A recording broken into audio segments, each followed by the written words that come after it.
than it was for me.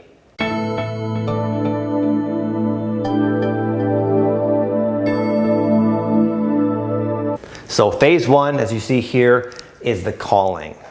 This is when you really start to look around at your life and have an undeniable sense that there's something missing.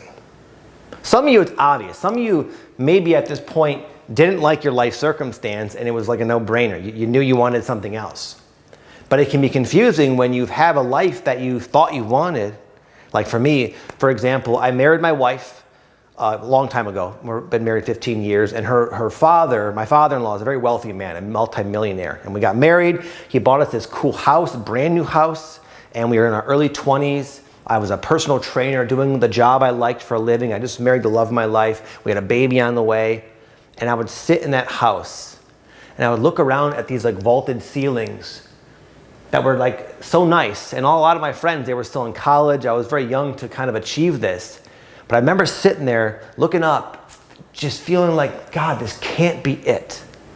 This feels so undeniably hollow. Like I hope to God there's something more.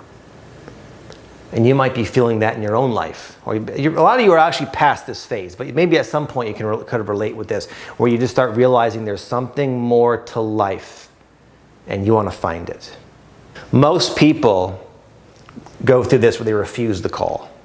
During this time, or this calling, I also had this sort of sense, this intuition, that I would really love to be on YouTube and be filming YouTube videos and kind of have the freedom of being like an online entrepreneur / YouTuber.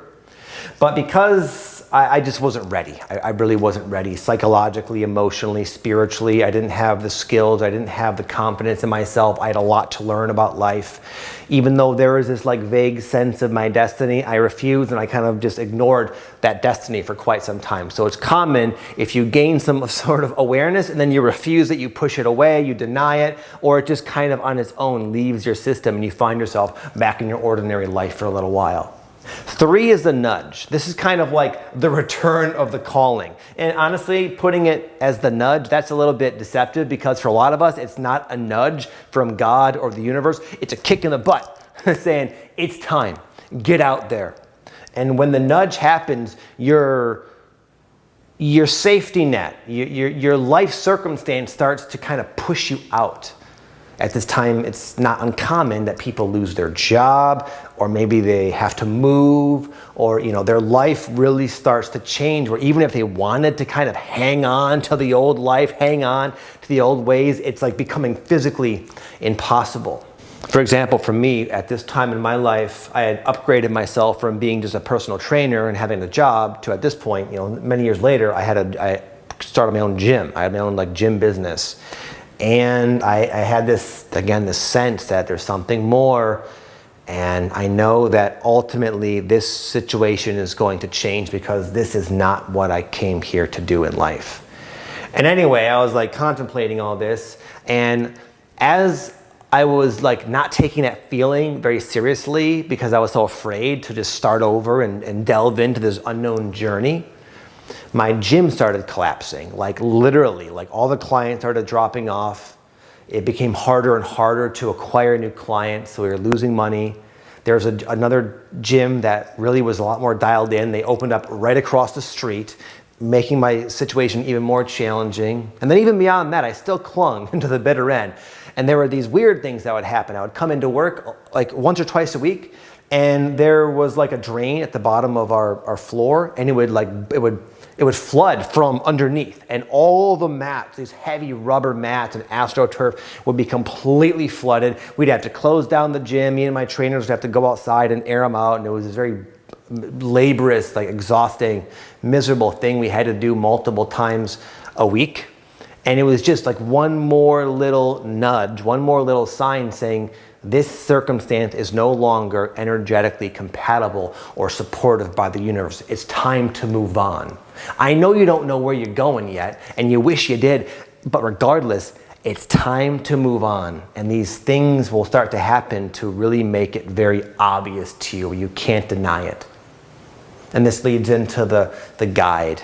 This is like, inevitably you are pushed out. I was like pushed out, and I eventually closed down the gym and things like that, and just really, out of like lack of options, embraced this new journey, this purpose journey, where I started finally taking it more seriously than I ever have in my entire life. And I started actually pursuing it. I started actually a YouTube channel for my gym, actually a little bit earlier on before I got the nudge. And I was already making videos. And once the gym closed down, I started my first like other YouTube channel, and actually quite a few other ones. And this is when I really started to like try my best. And this is when I was not very good at making videos. I had a lot to learn, but I was taking action. I finally started putting one foot in front of the other. As scary as it was, as uncomfortable as it was, as inexperienced as I was, I just did it. And this is when you just freaking start to do it. Aaron's always talking about this when he does these live challenges. He said, you just have to start. You just have to start. Well, there comes a point where you do finally just start, basically. And this is it. And the guide, this is kind of a neat thing, because before you begin, it feels like you're all alone. Like you feel like you're just going to be running around naked in the dark, hoping to get lucky. But once you take that step, even though it's kind of dark still, you find there's guidance. Guidance from without, meaning you might find yourself all of a sudden with perfect timing attracting yourself to the right mentor figure, or a book falls in your lap or catches your eye, or a new YouTuber type person you watch. That was me. I found a lot of guidance through other YouTubers, or a coach or a mentor or something like that. These sources, these guides, they do appear. They do come into your life only when you start taking that action. And there's also guidance from within. Even though it's like very, like there's nothing set, there's no guarantee, there's no roadmap, but you're walking along anyway. You're getting like good synchronicity coming in your way, and seeming like support from the universe through other guidance systems, as I mentioned. But also there's this feeling like you kind of like always know what to do, and things always kind of tend to work out. Moving on to part 2, number 5, DKOTS. Some of you know what that stands for probably, the dark night of the soul. Even though you've been pushed out into the field by the universe, and you're taking action, and it's taken every bit of courage and like ounce of strength that you didn't even know you had, and here you are mustering it up, trying your best, being challenged every step of the way, you would think at this point you would be really rewarded by the universe. But it's not like that.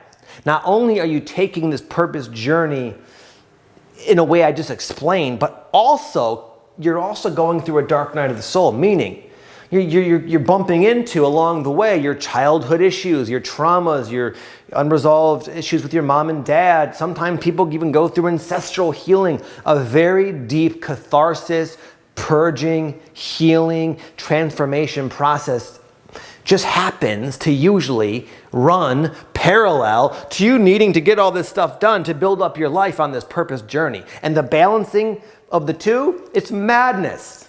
And some of you might find yourself there right now. You've gotten the guide, maybe that's why you're in this program. You're taking action if you're in this program, and you can't help but be a little skeptical of your results because you got so much stuff coming up.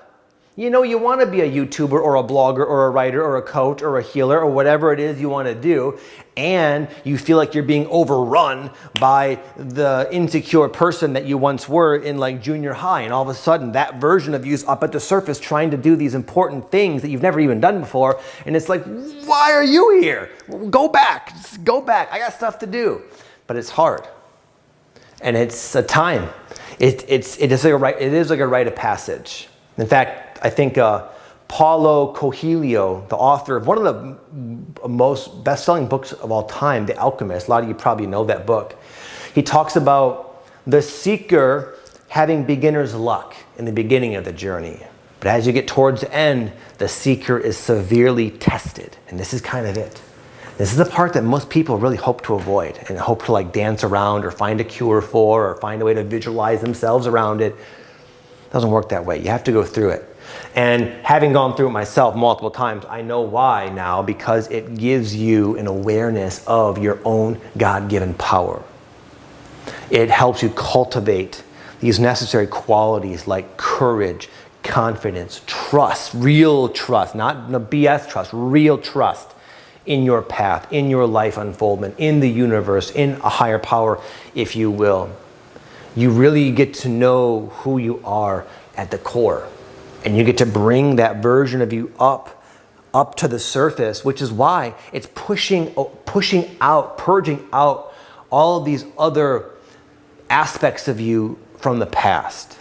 Your limiting beliefs, your unresolved issues with mom and dad, etc. That's why it's coming up, so this new version of you can take precedence in your personality and be the one to run the show. We get a lot of people around this area coming into the Full-Time Purpose, our program.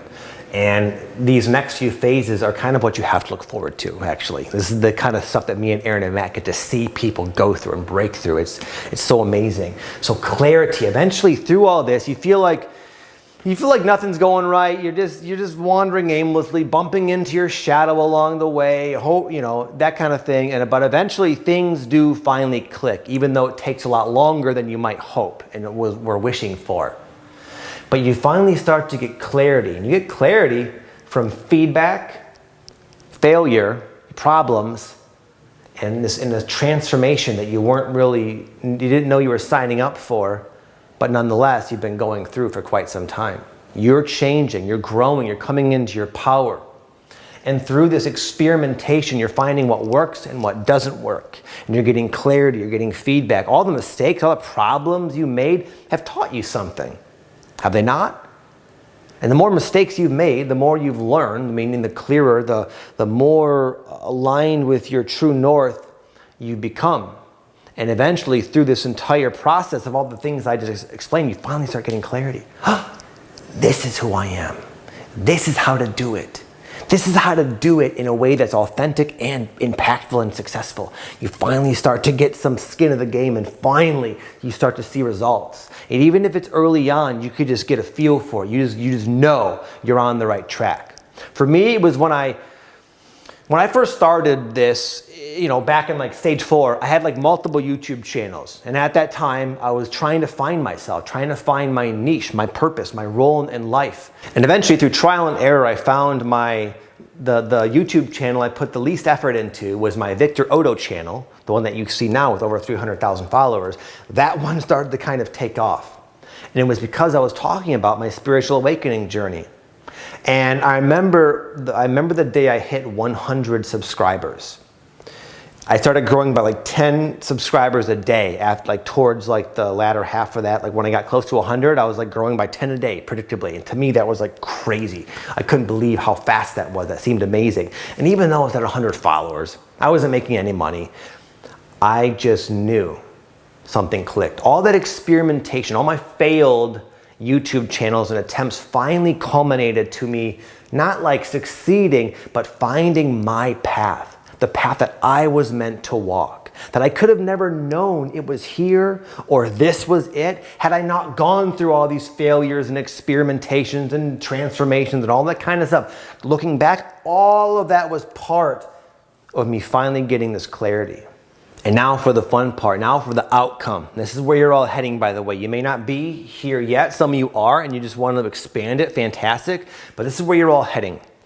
Purpose. Purpose is a marriage, combination of your passion, that inspired passion frequency that comes over you from time to time, talent even, plus practice. It's not just about this raw talent. It takes time to really hone your craft, hone your skill. By the time I started succeeding on YouTube, I hadn't filmed probably a couple hundred videos, if not more, maybe 200 videos. So practice. I was horrible in the beginning. You should see some of my earlier videos. It was where I'd walk over to the camera, I'd hit play, and you'd see me walking back, sitting down, and then being hey guys, in this sort of monotone, boring, anxious voice. But anyway, practice and results, meaning feedback, meaning it's wise to play the hand you're dealt, not the hand you wish you were dealt. If I could have chosen, I would have been a rock and roll star. Nothing lights me up more than like a good rock song, but the singing in particular. I sing in my car all the time, but I'm not any good. My kids and family, they get annoyed when I sing because I really am bad. I am tone deaf, or at least it seems that way. As much as I love it, that's not the hands I was dealt. I could deny that, or I could embrace what the hand I was dealt came by surprise. It happens to be talking about my spiritual awakening journey on YouTube and also helping people like you. It's also part of my purpose, helping entrepreneurs become really successful and impactful and change the world. Never saw it coming. That's the hand I was dealt. And through all this trial and error and feedback and practice, and also honoring my own passion frequency, I found my purpose, and I'm living. When I write number 7, purpose, this is when you're actually living your purpose. When your life is completely shifted around to support you. I don't have another job I go to. This is my job. Right now, my wife is going to pick up my kids. It's about 2:30, and this is actually kind of a late work day for me. The kids are going to come home. We're going to have food. We're going to go play some pickleball. We're going to watch some TV, call it a night. And that's all I have in addition to this. And I don't have to be doing this in this moment. I have like free time right now, but I'm choosing to because I love it. So what I mean is that you get to a point where what you really love to do is what you get to do most of the time. And that very thing is what supports you. That's your new job. This is you at work. But it's not really work, it's your passion. But you deserve to be paid for it because you're making a difference, you're making an impact. You went through this entire journey. You've taken the time to practice and fail so you can learn and get really good and really skilled at what it is you're doing. So it all kind of works out in your favor.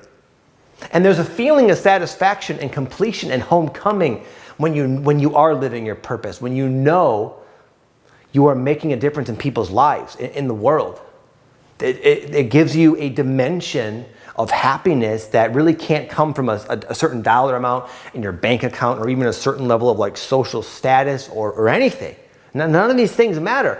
There's an internal feeling of alignment, being in alignment, being at one with your true self, and just knowing you're making a difference in the world that produces a very priceless feeling, I would say. Then when you get to that point, this is when you really start getting paid back. This is stage 8. Acceleration, expansion, and manifestation. Acceleration, once you get here, things accelerate. In fact, me and Aaron and Matt actually, we all go to Costa Rica every year and we drink plant medicine. And we say it every year. Every year, we like find ourselves reminiscing about where we were just a year ago. Every single time we are in a completely exponentially expanded place versus just 1 year ago, and our life has been like that ever since we started living our purpose.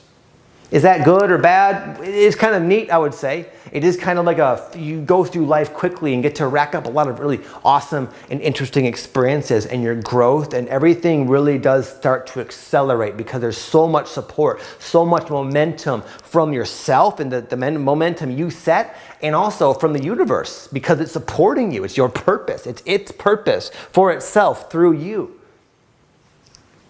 And then, there's an expansion and also just manifestation. This is when you have a lot of abundance and you get to kind of, all your different preferences that you have in life you find are just there, kind of reflecting because you're really living your purpose. You're really making a difference, and the universe will reward you with all of your preferences, whether that's a flashy car, whether that's being able to go and just buy organic food from Whole Foods because you are picky and you like the good stuff. Whatever it is, you get. The universe gives you what you need, or even what you think you need, what you want, so that you can keep doing your thing and living your purpose. So I wanted to kind of take it all the way so you remember why you're doing this. You probably already intuitively felt this is where your path was heading, and I'm just telling you, this is where you're heading. This is what I've experienced. This is what Aaron and Matt have experienced. This is what hundreds of our full-time purpose clients have experienced. We get to take them from here to here. And it gives me such joy to do so. And it's an honor to have you here. Okay, my friends, I hope you enjoyed the video. Much love. I'll see you soon. Peace.